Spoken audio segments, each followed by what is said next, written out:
Colégio Ari Quintela, turma 3001, professora Jaqueline, aula 8. Vamos começar o livro do segundo bimestre, o R2. Vamos lá para a página 20, tá? Na divisão do conteúdo, deixa eu até conferir, eu fiquei com uma parte, a Márcia ficou com outra, a Márcia ficou com matrizes, tá? E eu fiquei com o restante, tá legal? Então vamos começar por polígonos regulares. Os polígonos regulares, eles têm lados congruentes e ângulos internos congruentes, tá? Nós temos vários, né? Mas eu botei dois exemplos aqui, ó. O triângulo equilátero, ele tem os 3 lados iguais e ele também tem os ângulos internos iguais. Vários lados, aqui só tem 3. Tem o triângulo equilátero, que é mais usado, né? E tem um quadrado e tem um hexágono, tá? O quadrado tem 4 lados iguais e 4 ângulos internos iguais, tá? Eu tenho uma propriedade que diz o seguinte: todo polígono regular, ele é circunscrito e ele é inscrito. Você consegue circunscrevê-lo e inscrevê-lo numa circunferência. Gente, não repara no meu desenho, não, eu sou péssima para desenhar, ó. Eu consigo escrever o triângulo equilátero dentro da circunferência, tá? Elementos de um polígono regular. Nós temos o centro do polígono, que será também o centro da circunferência, inscrita ou circunscrita.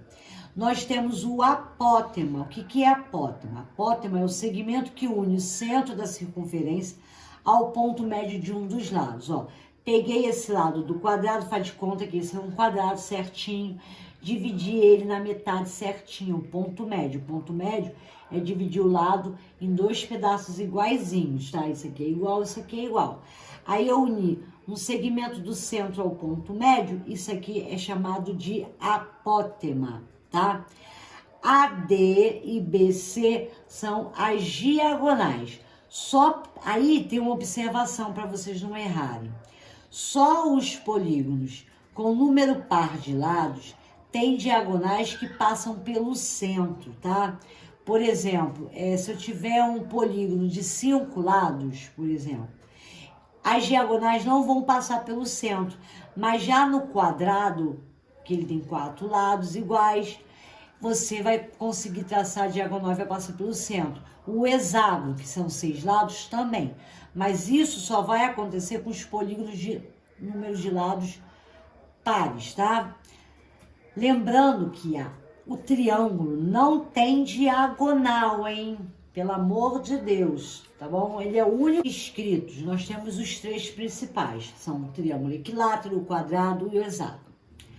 Aí vocês lembram daquela musiquinha 1, 2, 3, 3, 2, 1, tudo sobre 2, dos anos notáveis?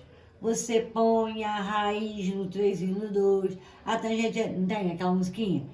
Você pode seguir essa mesma musiquinha para fazer as formulazinhas dos 3 polígonos inscritos, o triângulo, o quadrado e o hexágono. Aí eu venho aqui, botei aqui, ó. Eu tenho a apótema, para calcular a apótema da figura, e o lado. Então, botei a apótema do triângulo, lado do triângulo. Apótema do quadrado, lado do quadrado. Apótema do hexágono, lado do hexágono. Por que eu fiz isso? Porque senão você acaba não decorando. Então, assim vai ficar fácil, ó. Como é que você faz? Você bota 1, 2, 3, tá? Botei, ó. 1, 2, 3. No apótema. Aí no lado, 3, 2, 1, ó. 3, 2, 1. Tá certo? Então, no lado, 3, 2, 1. Primeiro você bota, faz sempre nessa ordem, apótema e lado, ó. Apótema, 1, 2, 3. Lado, 3, 2, 1. Aí você vai fazer o seguinte: os de cima sobre 2. Ou seja, todos que estão em cima no apótema vão ser sobre 2. Os de baixo esquece ele. E bota a raiz em cada um. Então, vou botar a raiz em cada um. Eu botei a raiz aqui. Aqui não vai botar a raiz, porque é a raiz de 1, né?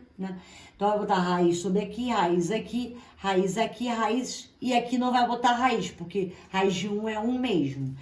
Entenderam ou não? Ó, vamos lá. Eu vou apagar aqui. Cadê minha borracha? e vou fazer de novo com vocês, tá?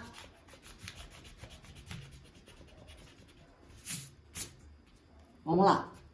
Você vai escrever nessa ordem, apótema e lado, triângulo, quadrado, hexágono. Aí vem 1, 2, 3. 3, 2, 1.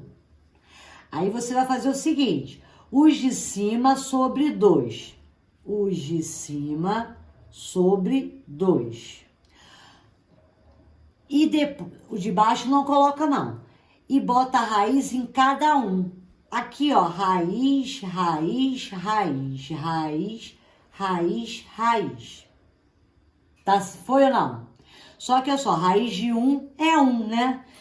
Então, você pode até tirar essa raiz. Aí, o que você vai fazer? Como é que você vai acrescentar o raio na forma? Termina colocando raio em todo mundo. Então, aqui, ó, entra o raio, aqui entra o raio, aqui entra o raio, raio, raio e raio. Então, como é que calcula o apótema do triângulo? O apótema do triângulo é raio sobre 2. Tá aqui. Como é que calcula o apótema do quadrado? É R raiz de 2 sobre 2. Tá aqui. Como é que calcula o apótema do hexágono? É R raiz de 3 sobre 2. O lado. Como é que calcula o lado do triângulo? R raiz de 3. Como é que calcula o lado do quadrado? R raiz de 2, ó. E como é que calcula o lado do hexágono? Raio. R, porque raiz de 1 é o mesmo. Foi, entendeu? Repetindo. 1, 2, 3. 3, 2, 1. Os de cima coloca 2. E depois coloca a raiz em todo mundo. Aí depois que você acrescentou a raiz em todo mundo, você vai e acrescenta em todo mundo R, que é o raio. Aí você vai ter o cálculo do apótema e do lado do triângulo equilátero, do quadrado e do hexágono. Lembrando, ó, eu vou chamar o lado do triângulo de L3, apótema, o A3, porque é do triângulo. Aqui tá o raio, tá? Ó, quadrado, lado 4, apótema 4. Hexágono, lado 6, apótema 6, tá? Botei aqui pra gente calcular. Botei um exemplo. O comprimento de uma circunferência é 12π. Quanto mede o apótema do quadrado inscrito? Peraí, como é que calcula comprimento? Comprimento é 2π vezes R. Para você calcular o apótema, aqui ó, lembra? Para calcular o apótema eu preciso do raio. E eu não tenho raio, eu só tenho comprimento. Então, no lugar do comprimento, eu vou botar 12π igual a 2πr. Você corta esse π com esse π. O 12 você divide por 2, vai dar quanto? O raio vai valer 6. Como é que calcula o apótema? O apótema é raio vezes a raiz de 2 sobre 2. Então, vai ficar 6 raiz de 2 sobre 2. Corto 6 com 2, dá 3 raiz de 2. Foi? Se não tiver dúvida, vai anotando, hein? Porque depois a gente vai marcar outra live, que eu adorei aquela live com vocês, tá? Vamos lá. Área de figuras planas. Isso aí todo mundo lembra, né? Como é que calcula a área do retângulo? Base vezes altura. Lembrando que área é o produto de duas dimensões, então sempre a unidade de medida vai ser metro quadrado, decímetro quadrado, centímetro quadrado, hectômetro quadrado, quilômetro quadrado, decâmetro quadrado, milímetro quadrado. Como é que calcular a área do quadrado? Lado vezes lado. Do paralelogramo, base vezes altura. Do triângulo, base vezes altura, dividido por 2.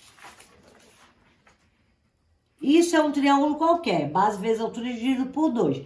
Mas o triângulo equilátero, como ele é um cara especial, nós primeiro, olha só, para calcular a área do triângulo, eu vou fazer L ao quadrado, raiz de 3 sobre 4, tá? Mas olha, veja bem, se você não tivesse que calcular isso aqui, você vai calcular base vezes altura dividido por 2. O triângulo equilátero não te dou altura. Como é que você vai calcular a altura do triângulo equilátero? Lado raiz de 3 sobre 2, que a base provavelmente eu vou te dar, se eu não te der altura. Isso é só para o triângulo equilátero, lado raiz de 3 sobre 2. Como é que calcular a área do trapézio? Base maior mais base menor vezes altura dividido por 2. A área do losango, diagonal maior vezes a diagonal menor dividido por 2. Do círculo, πr ao quadrado. do setor circular. O setor circular é a fatia da pizza. É alfa sobre 360 graus, tá? A área do setor circular, alfa sobre 360 graus. Deixa eu até olhar no livro uma coisinha aqui. Se eu tô indo pelo caminho certo. Ah, eu esqueci de botar. A área do setor circular, ó, é a área do setor circular sobre a área do círculo igual a alfa sobre 360 graus, tá? Então, a área do setor circular, o que você quer calcular, a área do círculo πr ao quadrado. Então, vai ficar a área do setor circular sobre πr ao quadrado igual a alfa sobre 360. Desculpa aí que eu esqueci de botar a área do círculo. E a área da coroa? Coroa, você bota duas circunferências concêntricas, uma dentro da outra, onde o raio dá menor e aqui é o raio da maior. Coroa circular, essa partezinha aqui, ó. Como é que você faz? Você faz a área da circunferência maior, não, a área do círculo maior menos a área do círculo menor, tá? Foi, pessoal? Olha só. Essa parte da matéria é muito de revisão, né? Não é difícil não, tá? Não esquece como é que eu fiz pra gente gravar as fórmulazinhas lá dos polígonos inscritos na circunferência. Fica muito fácil, tá? Aí eu vou passar exercício pra vocês lá na plataforma. Se tiver dúvida, na hora de mandar o exercício, pelo e-mail, já vai me avisando. Que quando eu marcar a live, eu vou fazer igual aquela outra vez. Vou pegando algumas questões e vou fazendo com vocês, tá? Espero que vocês fiquem bem. Eu quero que vocês se cuidem. Um grande beijo. Estou morrendo de saudades.